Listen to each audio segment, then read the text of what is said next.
In this video, we will talk about how to fix stuttering in games Windows 11. Method 1. Update GPU drivers properly. I don't think you should have to rely on Windows Update. Instead, install fresh drivers manually.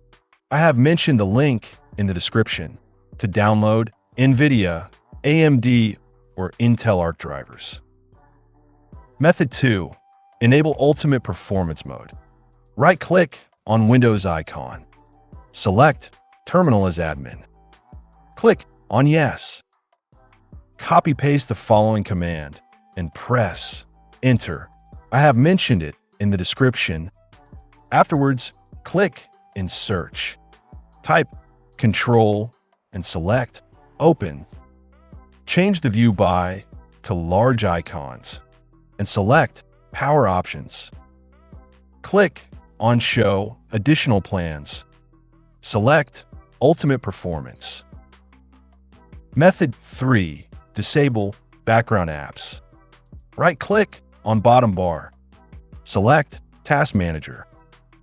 Click on Startup Apps. Disable all unnecessary items. Simply right-click and select Disable.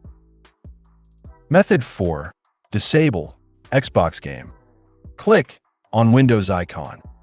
Open Settings. On the left, click on Gaming. Select Game Bar. Turn off both options. So that's how you can fix stuttering in games Windows 11. See you in the next video.